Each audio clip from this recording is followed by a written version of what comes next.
उत्तर प्रदेश के उप मुख्यमंत्री केशव प्रसाद मौर्य ने आगामी लोकसभा चुनाव 2024 को लेकर कार्यकर्ताओं में जोश भरा और चुनाव में जीत का मंत्र दिया।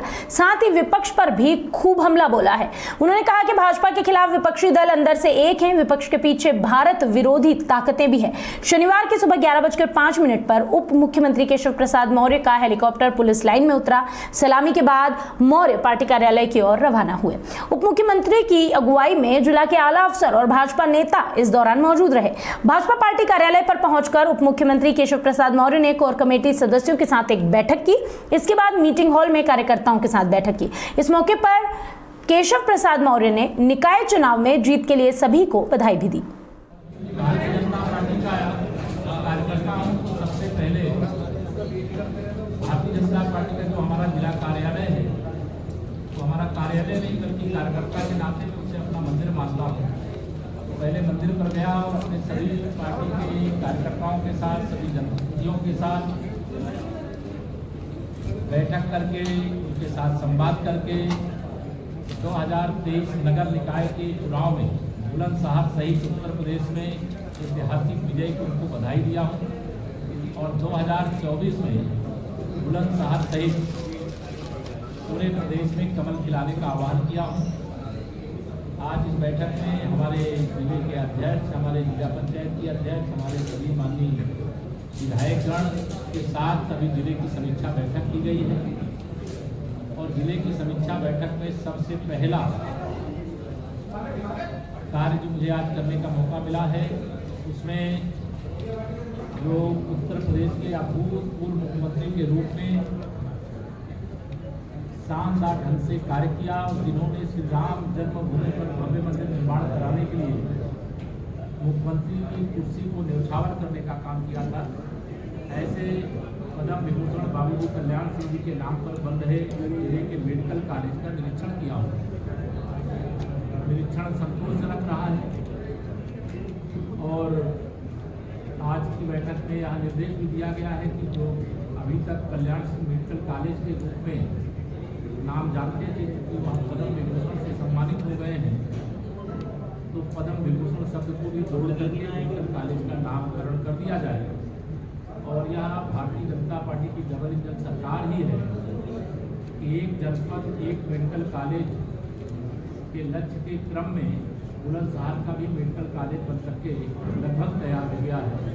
और यहाँ जो सत्र है आने वाला, इसमें मेडिकल की पढ़ाई भी वहाँ पर शुरू हो जाएगी।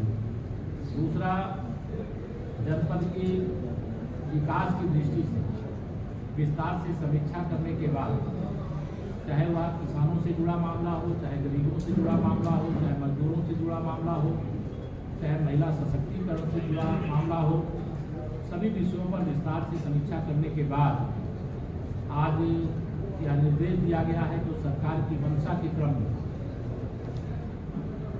उत्तर प्रदेश में 2017 में जब से आदरणीय योगी आदित्यनाथ जी के नेतृत्व में भारतीय जनता पार्टी की सरकार ने शपथ लिया है, आप सब भी बुलंदशहर के निवासी भी जानते हैं, पहले बिजली आती और अब बिजली जाती है। यह एक परिवर्तन सुशासन का परिणाम है, कमल के फूल के खिलने का परिणाम है। सुरक्षा व्यवस्था, ये कानून व्यवस्था, ये हमारी सरकार की प्राथमिकता है। और हम लोगों ने उत्तर प्रदेश की जनता से वादा किया था, आप कमल का फूल खिलाइए। ये कमल का फूल नहीं बल्कि 25 करोड़ प्रदेशवासियों की सुरक्षा का कवच है। और उसके क्रम में लोगों ने अपना आशीर्वाद दिया। लगातार दूसरी बार भी सरकार बनी और 2023 के नगर निगम में तो हम लोगों को 17 की 17 सीटें यह प्राप्त हुई हैं। यहाँ जनपद में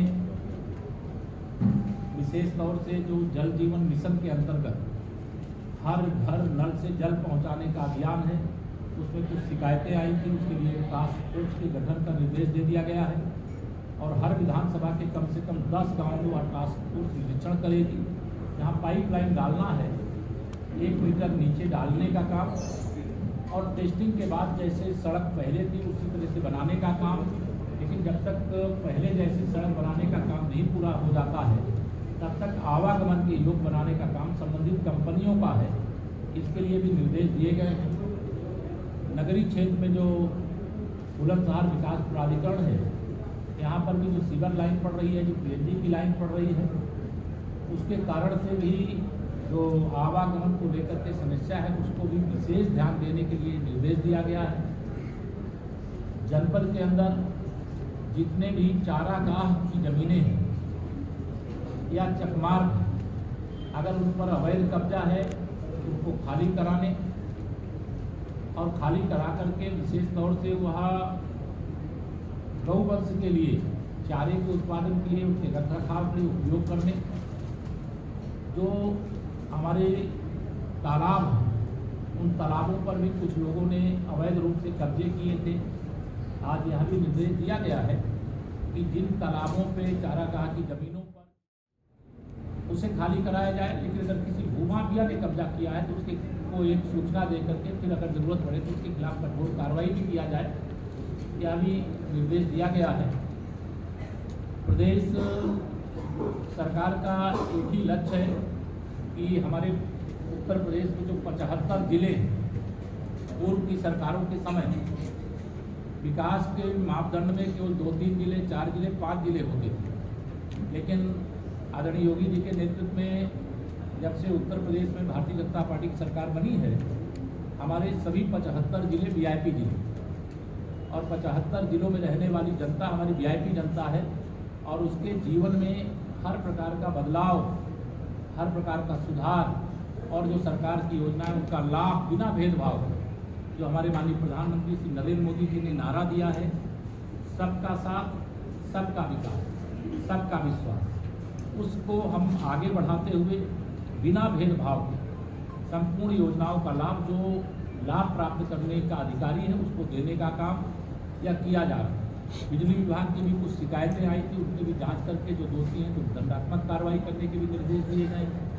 सभी विभागों से जिले में बहुत सारे नवाचार के कार्य हुए हैं और जिन अधिकारियों ने, जिन विभागों ने इसके लिए अच्छा काम किया है, मैं उनकी प्रशंसा करता हूँ, उनको बधाई देता हूँ और यह आह्वान भी करता हूँ कि पूरे जिले को हर क्षेत्र में नंबर 1 बनाने का वह प्रयास करें और यह क्षमता जिले की जनता के आशीर्वाद से यहाँ जो भी अधिकारी कर्मचारी तैनात हैं वो सब लोग अच्छा कर सकते हैं, ऐसा मेरा मानना है।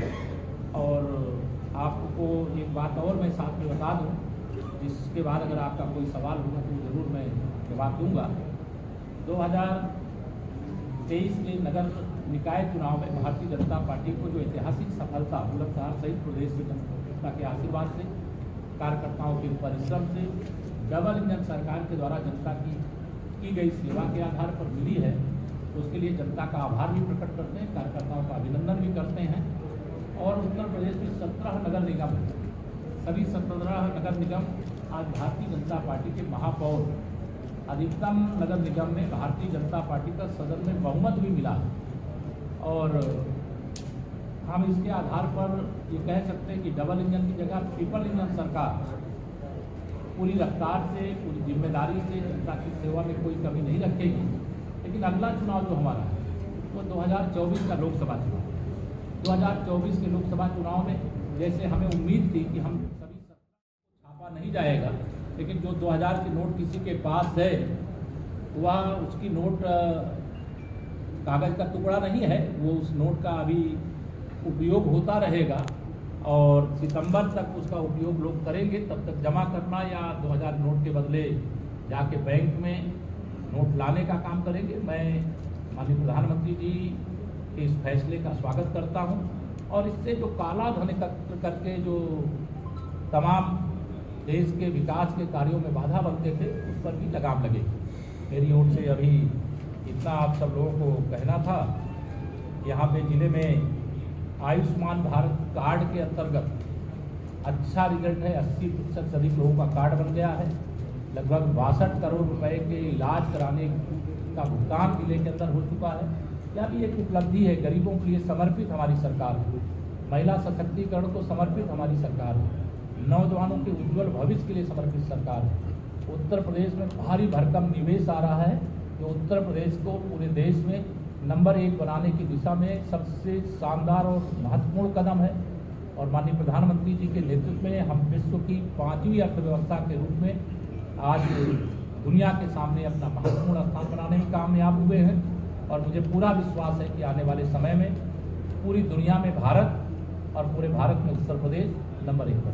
सर जापान में भारत के बापूजी की प्रतिमा का मोदी जी ने अनावरण किया। क्या ये भारत विश्व गुरु की ओर बढ़ रहा है? निश्चित तौर से भारत विश्व गुरु की ओर तेजी से आगे बढ़ रहा है और भारत ही विश्व गुरु है।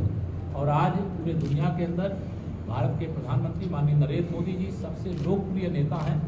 और जापान में राष्ट्रपिता महात्मा गांधी जी की प्रतिमा का अनावरण होना और चाहे वहाँ G20 और चाहे क्वाड के जो शासन जो देश हैं, जुड़े हुए देश हैं, वह सब आज भारत की ओर ही अपनी आशा के भाव से देखते हैं कि मोदी जी जो कहते हैं वसुधैव कुटुंबकम की भावना से, यानी पूरे विश्व को अपना परिवार मान करके पूरे विश्व को शांति के पथ पर ले जा करके, अहिंसा के पथ पर ले जा करके आतंकवाद से, नक्सलवाद से, भ्रष्टाचार से मुक्त भारत बनाने का काम कर रहे हैं। तो यह ऐतिहासिक है। सर कर्नाटक में राहुल गांधी ने 100 किलोमीटर का हाईवे बना है, उसको लेकर नहीं, माननीय नितिन गडकरी जी के नेतृत्व में 100 घंटे में 100 किलोमीटर बना है। लेकिन अगर आप देखें तो 9 साल में माननीय प्रधानमंत्री श्री नरेंद्र मोदी जी के नेतृत्व में आदरणीय नितिन गडकरी जी के अगुवाई में राष्ट्रीय राजमार्गों का, एक्सप्रेस वे का एक रिकॉर्ड बना। मैं इसके लिए माननीय प्रधानमंत्री जी को, माननीय गडकरी और आने वाले समय में ये काम शुरू हुआ था पूज्य अटल बिहारी वाजपेयी जी जो भारत रत्न है उनके समय, और आज माननीय नरेंद्र मोदी जी के नेतृत्व वाली सरकार के समय वह एक नए कीर्तिमान स्थापित कर। सर कुछ नगर निकाय ऐसी हैं जो आज़ादी से अब तक आज भी नहीं पाए थे, गुलाउटी भी उसमें एक है जो आज़ादी के पहली बार हम जीते हैं।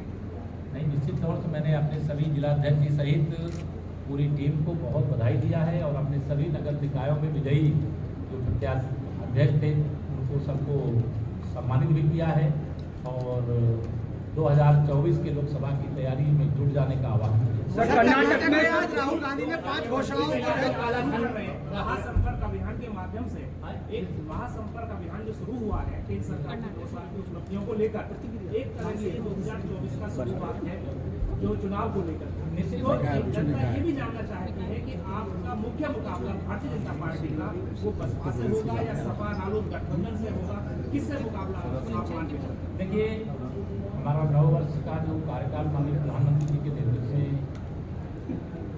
बीत रहा है वह ऐतिहासिक रहा है। 9 साल में उनके अगुवाई में जो काम हुआ है वो 90 साल में कांग्रेस से सारे भाजपा विरोधी विपक्ष नहीं कर सकते थे। उत्तर प्रदेश में जहाँ तक मुकाबले की बात है वो सब आपस में तय कर लें कौन मुकाबले में है कौन मुकाबले में नहीं है। लेकिन यह सब 2019 के लोकसभा चुनाव में, चाहे वो सपा हो, चाहे बसपा हो, चाहे कांग्रेस हो, चाहे राष्ट्रीय लोकदल हो, इस सब भाजपा के विरोध में एकजुट थे। 51% वोट के साथ 64 सांसद हमारे जीते थे। अब उसमें 2 प्लस हो गए, रामपुर हम जीत चुके हैं, आजमगढ़ जीत चुके हैं, तो 66 हो गए। और हमें पूरा विश्वास है कि 2024 में जनता के आशीर्वाद से, कार्यकर्ताओं के परिश्रम से और माननीय नरेंद्र मोदी जी को फिर से प्रधानमंत्री बनाने के लिए 80 की 80 लोकसभा देंगे। सर कर्नाटक में कमल नहीं खिला, कर्नाटक में कमल नहीं खिला है, क्या कमी रह गई सर? कर्नाटक में कमल नहीं खिला है, क्या कमी रह गई? जो कमी रह गई उसकी समीक्षा कर रहे हैं। 2018 में वहाँ विधानसभा चुनाव हुआ था, उस समय भी हम सरकार नहीं बना पाए थे। लेकिन जब 2019 में लोकसभा चुनाव हुआ था, 28 लोकसभा में से 27 लोकसभा भारतीय जनता पार्टी जीती। मैं पूरा विश्वास रखता हूँ कि 2023 में हम वहाँ विधानसभा नहीं जीत पाए, लेकिन 2024 में लोकसभा में कमल ही कमल। 2014 से माननीय प्रधानमंत्री जी कह रहे हैं कि काला धन भी आएगा और काले धन ले जाने वाले भी आएंगे, और करेंसी पॉलिसी पे कोई नीति नहीं बन पा रही, कभी बंद हो रहे हैं, कभी एकदम नीति बनी है। और ये जो नीति है उसी का परिणाम है। ये भ्रष्टाचारी है, वो नहीं चाहते हैं कि 2000 का नोटबंदी हो, वो नहीं चाहते हैं कि नोटबंदी का फैसला लिया जाए, वो नहीं चाहते हैं गरीब को पक्का मकान मिले, वो नहीं चाहते। और आने वाले समय में ये काम शुरू हुआ था पूज्य अटल बिहारी वाजपेयी जी जो भारत रत्न है उनके समय, और आज माननीय नरेंद्र मोदी जी के नेतृत्व वाली सरकार के समय वह एक नए कीर्तिमान स्थापित कर। सर कुछ नगर निकाय ऐसी हैं जो आज़ादी से अब तक आज भी नहीं पाए थे, गुलाउटी भी उसमें एक है जो आज़ादी के पहली बार हम जीते हैं। नहीं, निश्चित तौर से मैंने अपने सभी जिलाध्यक्ष जी सहित पूरी टीम को बहुत बधाई दिया है और अपने सभी नगर निकायों में विजयी जो प्रत्याशी अध्यक्ष थे उनको सबको सम्मानित भी किया है और 2024 के लोकसभा की तैयारी में जुट जाने का आह्वान किया। सर कर्नाटक में आज राहुल गांधी ने 5 घोषणाओं महासंपर्क अभियान के माध्यम से एक महासंपर्क अभियान जो शुरू हुआ है केंद्र सरकार की 2 साल की उपलब्धियों को लेकर एक तरह से 2024 का शुरुआत है जो चुनाव को लेकर। तो जनता ये भी जानना चाहती है कि आपका मुख्य मुकाबला भारतीय जनता पार्टी का वो बसपा से होगा या सपा रालोद गठबंधन से होगा, किससे मुकाबला आप मानते हैं? देखिए, हमारा 9 वर्ष का जो कार्यकाल माननीय प्रधानमंत्री जी के नेतृत्व से बीत रहा है वह ऐतिहासिक रहा है। 9 साल में उनके अगुवाई में जो काम हुआ है वो 90 साल में कांग्रेस से सारे भाजपा विरोधी विपक्ष नहीं कर सकते थे। उत्तर प्रदेश में जहाँ तक मुकाबले की बात है वो सब आपस में तय कर लें कौन मुकाबले में है कौन मुकाबले में नहीं है, लेकिन यह सब 2019 के लोकसभा चुनाव में चाहे वो सपा हो, चाहे बसपा हो, चाहे कांग्रेस हो, चाहे राष्ट्रीय लोकदल हो, ये सब भाजपा के विरोध में एकजुट थे। 51% वोट के साथ 64 सांसद हमारे जीते थे। अब उसमें 2 प्लस हो गए, रामपुर हम जीत चुके हैं, आजमगढ़ जीत चुके हैं, तो 66 हो गए। और हमें पूरा विश्वास है कि 2024 में जनता के आशीर्वाद से, कार्यकर्ताओं के परिश्रम से और माननीय नरेंद्र मोदी जी को फिर से प्रधानमंत्री बनाने के लिए 80 की 80 लोकसभा। सर कर्नाटक में कमल नहीं खिला, कर्नाटक में कमल नहीं खिला है, क्या कमी रह गई सर? कर्नाटक में कमल नहीं खिला है, क्या कमी रह गई? जो कमी रह गई उसकी समीक्षा कर रहे हैं। 2018 में वहाँ विधानसभा चुनाव हुआ था, उस समय भी हम सरकार नहीं बना पाए थे, लेकिन जब 2019 में लोकसभा चुनाव हुआ था 28 लोकसभा में से 27 लोकसभा भारतीय जनता पार्टी थी। मैं पूरा विश्वास रखता हूँ कि 2023 में हम वहाँ विधानसभा नहीं जीत पाए, लेकिन 2024 में लोकसभा में कमल ही कमल।